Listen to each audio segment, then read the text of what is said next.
فلسطین کی آزادی کا مشن، یہودیوں کو قدم قدم پر دھول چٹانے والا، اکیلا ہی عالم کفر سے ٹکرانے کا حوصلہ رکھنے والا، پاک دھرتی کا ایک عظیم مجاہد، کفر پر لاوے کی طرح برسنے والے اس مجاہد کی طویل داستان سننے کے لیے چینل کو سبسکرائب کیجئے اور ویڈیو کو لائک کیجئے۔ تہذیب بٹ کو کمرے سے باہر جاتے ہوئے گورتی رہی۔ اس کے کمرے سے باہر نکلنے کے بعد میں ہنس پڑا۔ اس کی بےہودگیوں پر ہنس رہے ہو؟ تہذیب نے ناراضگی سے کہا۔ نہیں، میں نے ہنسی پر قابو پاتے ہوئے کہا۔ اس کمبخت کی چالاکی پر ہنسی آ رہی ہے۔ ہیلن سے مل بیٹھنے کے لیے کس قدر بےتاب ہو رہا ہے کہ مجھے کاٹنے کے لیے اس نے تمہیں استعمال کرنے سے بھی دریغ نہیں کیا۔ لیکن جناب، وہ پھر غائب ہو جائیں گے اور پھر ہیلن کی شناخت کیسے ہوگی؟ ظاہر نے کہا۔ تم اسے نہیں جانتے ظاہر، وہ کہیں نہیں جائے گا اور وقت مقررہ پر ہیلن کی شناخت بھی کرائے گا۔ تہذیب نے کہا۔ کمال ہے، ظاہر بڑبڑایا۔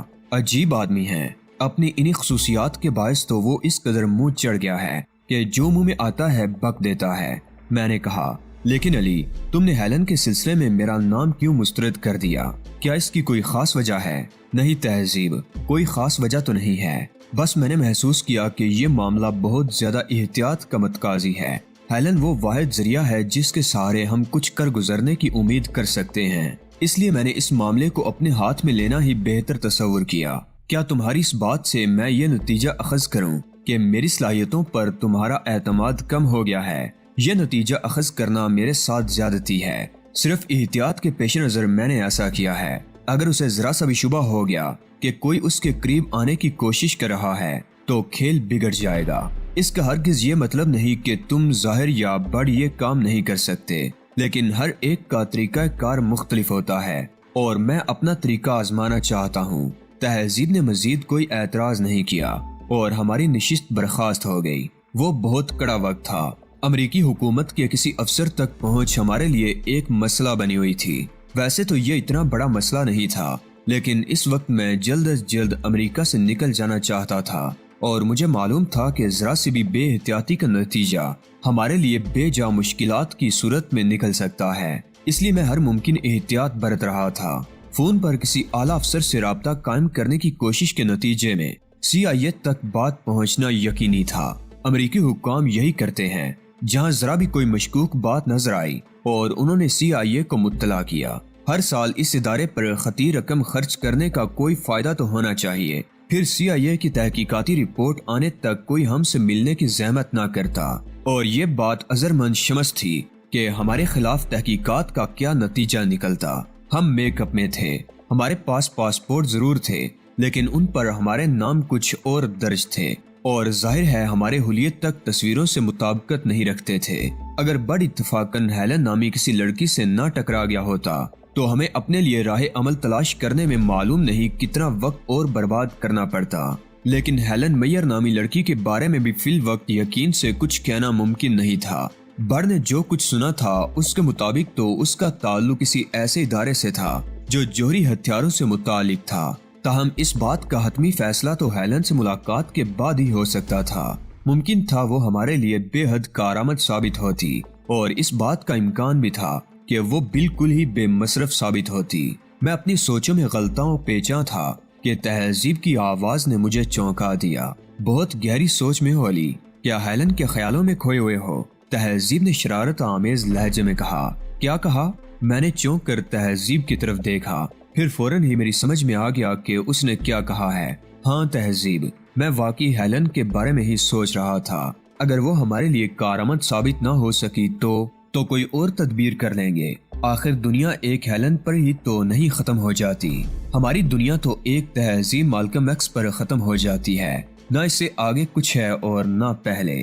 تنظیم آزادی فلسطین کے متوالے اپنے ہم نواز سے اس سے بھی زیادہ بڑھ کر کچھ کہہ سکتے ہیں۔ میں نے ترکی بترکی جواب دیا۔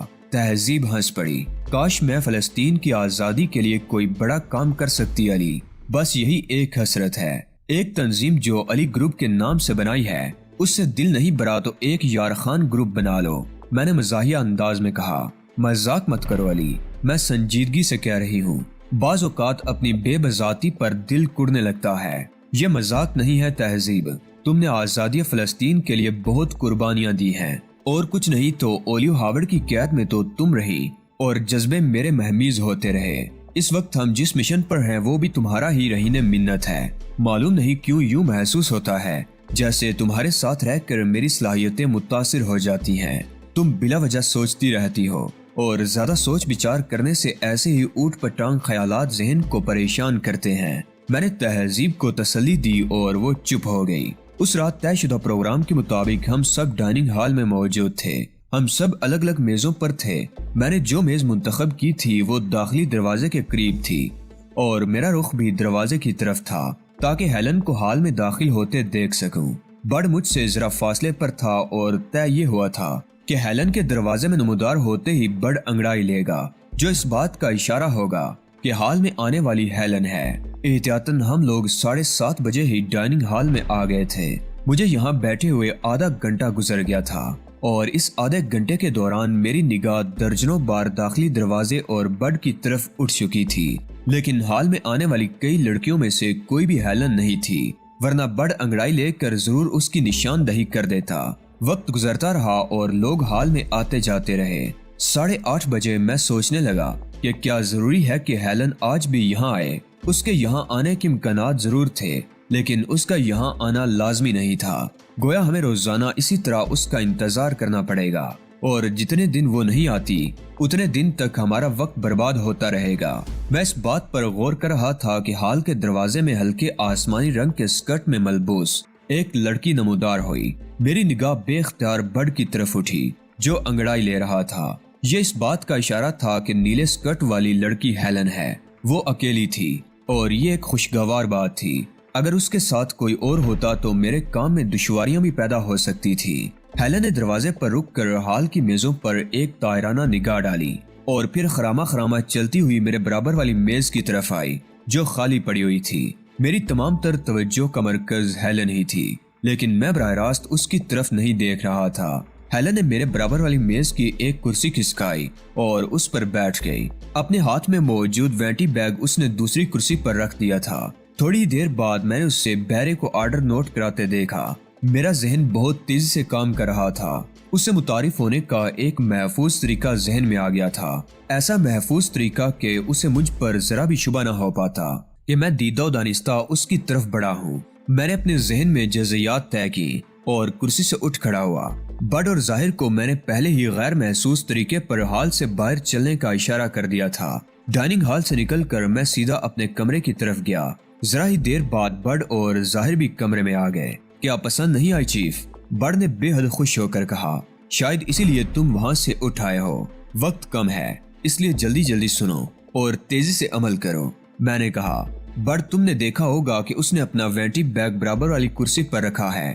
کیا تم اسے غائب کر سکتے ہو؟ کیا کہہ رہے ہو چیف؟ بڈ نے حیرت سے منہ پھاڑ کر کہا۔ اس بڑے پورے حال سے وینٹی بیگ اڑا دینا ہنسی کھیل نہیں ہے۔ اگر کسی طرح تمام لوگوں کی توجہ کسی ایک جانب مرکوز کرا دی جائے تو کیا یہ کام آسان نہیں ہو جائے گا؟ پھر تو بڈ کے لیے کوئی مسئلہ ہی نہیں رہے گا۔ بڈ نے سر ہلا کر کہا۔ لیکن کیا تمہارے ذہن میں کوئی طریقہ ہے؟ ہاں، میں نے کہا۔ ہیلن کا بیگ تمہاری سمت والی کرسی پر رکھا ہوا ہے۔ اگر کوئی شخص مخالف سمت میں ہیلن کی میز کے پاس اچانک گر پڑے تو ہیلن کے علاوہ دیگر لوگ بھی اس کی طرف متوجہ ہو جائیں گے اور تم بآسانی اپنا کام کر سکو گے۔ میں سمجھ گیا چیف، بڈ نے سر ہلا کر کہا۔ گرنے کی ذمہ داری ظاہر کے سپرد کی جائے گی۔ ہاں، لیکن تم پہلے سے اپنی میز پر بیٹھے ہوئے ہوگے اور ظاہر بعد میں حال میں داخل ہوگا۔ خیال رہے کہ یہ کام ہیلن کے بل ادا کرنے سے قبل ہونا چاہیے، ورنہ میرا مقصد ہی فوت ہو کر رہ جائے گا۔ بہت وقت ہے چیف، بڈ نے اطمینان سے کہا۔ اسے کھانا ختم کرنے میں دیر لگے گی اور ہم اپنا کام کر گزریں گے۔ اور ہاں، اگر یہ سارے کام ٹھیک ٹھاک طریقے سے ہو جائیں، یعنی میں ہیلن سے متعارف ہونے میں کامیاب ہو جاؤں، تو تم ایک کام اور بھی کرو گے، میں نے بڈ سے کہا۔ تم نے وہ تفریحی پارک تو دیکھا ہوگا جو یہاں سے مغرب کی جانب ذرا فاصلے پر لبے سڑک ہی واقع ہے۔ جب میں ہیلن کے ساتھ یہاں سے اٹھنے لگوں تو تم ہیلن کا وینٹی بیگ لے کر اس پارک میں چلے جاؤ گے۔ امکان یہ ہے کہ پارک اس وقت سنسان پڑا ہوگا۔ میں تم سے وہاں ہیلن کا وینٹی بیگ برآمد کر لوں گا۔ تم پارک کے مرکزی داخلی دروازے کے قریب ہی ملنا اور نسبتاً کم روشن جگہ منتخب کرنا۔ سمجھ گئے؟ سمجھ گیا چیف، بڈ نے ایک سرد آب بھر کر کہا۔ کسے خبر تھی کہ بڈ پر کبھی ایسا وقت بھی آ سکتا ہے کہ اپنی محبوبہ کے لیے کسی اور سے تعاون تیزی کے ساتھ اپنی میز پر واپس جاؤ۔ میں نے کہا ایک ایک لمحہ قیمتی ہے۔ اوکے چیف، بڈ نے قدرے خم ہو کر کہا اور پلٹ کر تیزی سے کمرے سے باہر نکل گیا۔ تم نے سمجھ لیا ظاہر کہ تمہیں کیا کرنا ہوگا؟ میں نے ظاہر سے کہا۔ جی ہاں جناب، میں اچھی طرح سمجھ گیا ہوں، آپ بے فکر رہیے، میں اپنا کام بخوبی کر لوں گا۔ ٹھیک ہے، میں نے کہا، میں ہال میں واپس جا رہا ہوں، تم کم از کم 5 منٹ کا وقفہ دے کر آؤ گے۔ میں ہال میں واپس پہنچا تو ہیلن کو کھانے میں مشغول پایا۔ بڈ اپنی میز پر موجود تھا، اس کی اور ہیلن کی میزوں کے درمیان کوئی اور میز حائل نہیں تھی۔ بڈ بآسانی اس کا بیگ اڑا سکتا تھا، صرف ظاہر کا انتظار تھا جو ٹھیک 5 منٹ بعد ہال کے دروازے سے اندر آتا نظر آیا۔ ظاہر نے محض ایک لمحہ دروازے پر رک کر پوزیشن سمجھنے کی کوشش کی اور پھر حالات سازگار دیکھ کر اس نے آگے بڑھنا شروع کر دیا۔ میں بڑی توجہ اور دلچسپی سے اسے دیکھ رہا تھا۔ ظاہر کی نگاہ ہال کے میزوں پر بھٹک رہی تھی، یوں جیسے وہ بیٹھنے کے لیے کسی مناسب میز کا انتخاب کرنا چاہ رہا ہو لیکن کوئی فیصلہ نہ کر پا رہا ہو۔ اس کا انداز بڑا فطری تھا، اداکاری کا گمان تک نہیں ہو رہا تھا۔ ظاہر سب کچھ بڑی بے ساختگی سے کر رہا تھا۔ ہیلن کی میز کے دائیں جانب سے گزرتے وقت ظاہر لڑکھڑایا۔ ہیلن کا وینٹی بیگ اس کے بائیں جانب والی کرسی پر رکھا تھا جس طرف بڈ تھا۔ ظاہر کو لڑکھڑاتے دیکھ کر ہیلن کی نظریں ظاہر کی طرف اٹھ گئی اور پھر ظاہر منہ کے بل فرش پر گرا۔ فرش پر اگرچہ قالین بچھا ہوا تھا لیکن اس کے باوجود ظاہر کے گرنے سے خاصی آواز پیدا ہوئی تھی۔ ہیلن کے علاوہ نزدیکی میزوں کے کئی اور لوگوں کی توجہ بھی ظاہر کی جانب مبذول ہو گئی تھی، جو گرنے کے بعد بڑی تیزی سے اٹھ کر اپنے کپڑے جاڑ رہا تھا۔ اس کے چہرے پر شرمندگی اور خجالت کے آثار تھے۔ میں حیران رہ گیا۔ اگر اس نے میری ہدایت پر ایسا نہ کیا ہوتا تو شاید میں بھی یہ اندازہ نہیں کر سکتا تھا کہ وہ جان بوجھ کر گرا ہوگا۔ ظاہر کے لڑکھڑاتے ہی بڈ اپنی کرسی سے اٹھ گیا تھا اور پھر اس کے گرنے پر وہ ہیلن کی میز پر یوں جھک گیا تھا جیسے گرے ہوئے ظاہر کو دیکھ رہا ہو، جبکہ اس دوران وہ ہیلن کا بیگ پار کر چکا تھا۔ ہیلن کی تمام تر توجہ چونکہ ظاہر کی طرف تھی، لہٰذا اسے پتہ ہی نہیں چل سکا تھا کہ اس کے ساتھ کیا سانحہ گزر چکا ہے۔ ظاہر کو اٹھتے دیکھ کر بڈ اپنی کرسی پر واپس چلا گیا۔ میں نے سکون کی سانس لی۔ ایک مشکل کام بڑی آسانی سے ہو گیا تھا اور اب مجھے اپنا رول ادا کرنا تھا جس کے لیے مجھے وقت کا انتظار تھا۔ میں نے وقت گزاری کے لیے جوس کا ایک گلاس منگوایا اور ہولے ہولے چسکیاں لینے لگا۔ ہیلن کی توجہ اگرچہ کھانے کی طرف تھی لیکن ایک بار اس کی نظریں مجھ سے بھی ملی تھی۔ ظاہر ایک میز پر بیٹھ گیا تھا۔ کھانا ختم کرنے کے بعد ہیلن نے بل منگوایا اور میں حرکت میں آنے کے لیے پوری طرح تیار ہو گیا۔ بیرا بل آیا اور ہیلن نے بل پر درج رقم دیکھتے ہوئے اس کرسی کی طرف ہاتھ بڑھایا جہاں اس نے بیگ رکھا تھا، لیکن وہاں کچھ ہوتا تو ملتا۔ ہیلن کی انگلیاں خالی کرسی سے ٹکرائیں تو اس نے چونک کر کرسی کی طرف دیکھا۔ خالی کرسی اس کا منہ چڑھا رہی تھی۔ ہیلن بوکھلائے ہوئے انداز میں جھک کر میز کے نیچے جھانکنے لگی اور پھر وہ دوبارہ کرسی پر بیٹھ گئی۔ اس کے چہرے پر ہوائیاں اڑنے لگی تھی۔ بیرا مؤدبانہ انداز میں ایک طرف کھڑا تھا۔ اس نے یہ پوچھنے کی زحمت نہیں کی تھی کہ ہیلن کیا تلاش کر رہی ہے۔ ہیلن نے بڑی بے بسی سے ادھر ادھر دیکھا لیکن کوئی بھی اس کی طرف متوجہ نہیں تھا۔ بڈ تو پہلے ہی وہاں سے رفو چکر ہو چکا تھا۔ ایک میں ہی تھا جو ہیلن کو دیکھ رہا تھا۔ ہیلن نے یہ دیکھ کر کہ میرے علاوہ کوئی بھی اس کی طرف متوجہ نہیں ہے، دوبارہ میری طرف دیکھا۔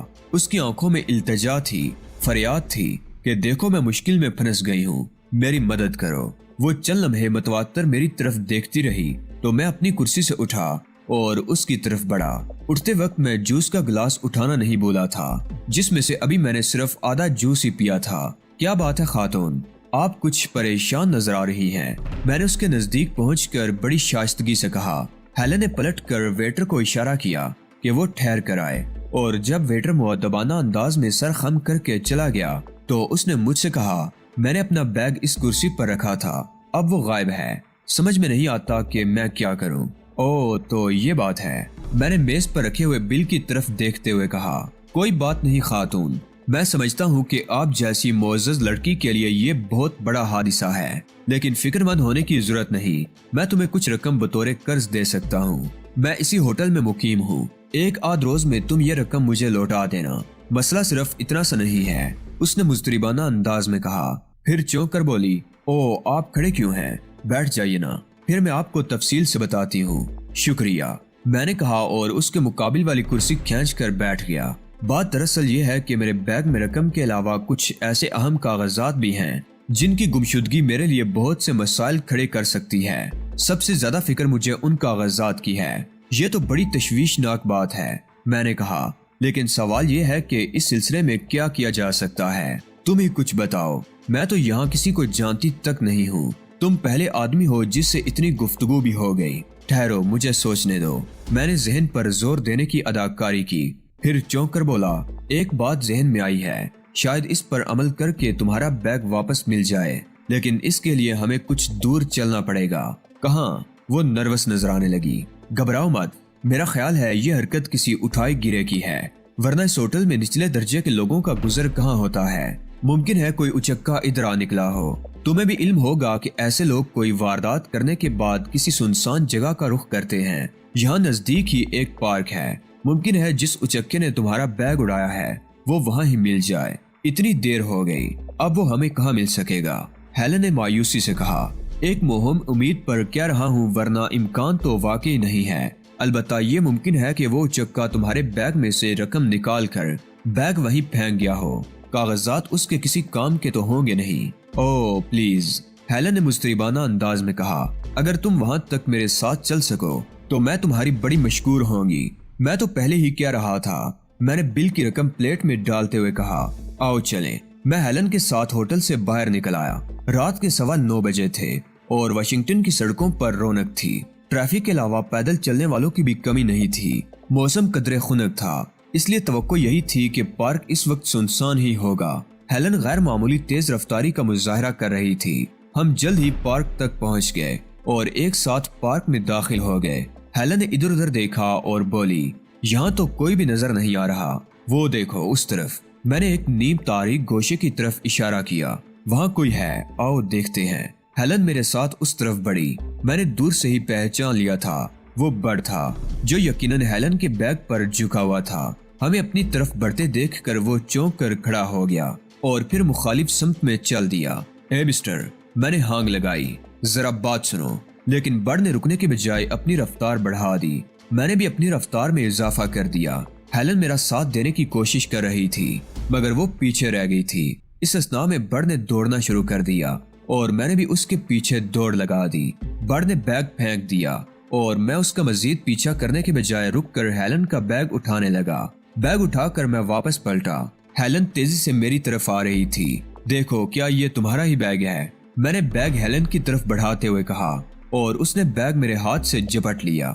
ہاں یہی ہے، اس نے ہیجانی لہجے میں کہا اور کھلے ہوئے بیگ میں جھانکنے لگی۔ آؤ اطمینان سے بیٹھ کر چیک کر لو، مجھے یقین ہے اس میں سے کوئی چیز کم نہیں ہوئی ہوگی۔ میں ہیلن کو لے کر ایک نزدیکی بینچ کی طرف بڑھ گیا۔ میرے برابر میں بیٹھ کر ہیلن کچھ دیر وینٹی بیگ ٹٹولتی رہی، پھر حیرت انگیز لہجے میں بولی، اس میں سے تو کوئی چیز بھی کم نہیں ہوئی۔ تم تو یوں کہہ رہی ہو جیسے اس میں سے کسی چیز کے کم نہ ہونے کا تمہیں بہت ملال ہوا ہے، میں نے کہا اور وہ گڑبڑا گئی۔ مجھے حیرت ہو رہی ہے، اسے کافی وقت ملا تھا، پھر آخر ہر چیز جوں کی توں کیوں موجود ہے؟ اسے ہوٹل سے نکلنے میں کچھ وقت لگا ہوگا۔ ایسے لوگ اندر سے بہت خوف زدہ رہتے ہیں، سمجھتے ہیں ہر شخص انہیں شبے کی نظر سے دیکھ رہا ہے، اسی لیے اسے یہاں تک پہنچنے میں تاخیر ہو گئی ہوگی۔ ابھی شاید اس نے بیگ کھولا ہی تھا کہ ہم نازل ہو گئے اور اسے فرار ہونا پڑا۔ تم نے دیکھا نہیں تھا ہمیں اپنی طرف آتے دیکھ کر وہ کیسا بھڑکا تھا؟ ہاں میں نے اسے دیکھا تھا، ہیلن نے کہا، اور میں تمہاری بہت شکر گزار ہوں مسٹر۔ اوہ معاف کرنا، میں ذہنی طور پر اتنی پریشان تھی کہ اپنے محسن کا نام بھی نہیں پوچھ سکی۔ کیا نام ہے تمہارا؟ میرا نام ایلن ہے، ایلن گراہم، لیکن میں نے تم پر کوئی احسان نہیں کیا۔ جو کچھ میں نے کیا وہ میرا فرض تھا۔ میں ہیلن ہوں، پورا نام ہیلن میئر ہے۔ تم چاہے کچھ بھی کہو، لیکن میں تمہارا یہ احسان زندگی بھر نہیں بھولوں گی۔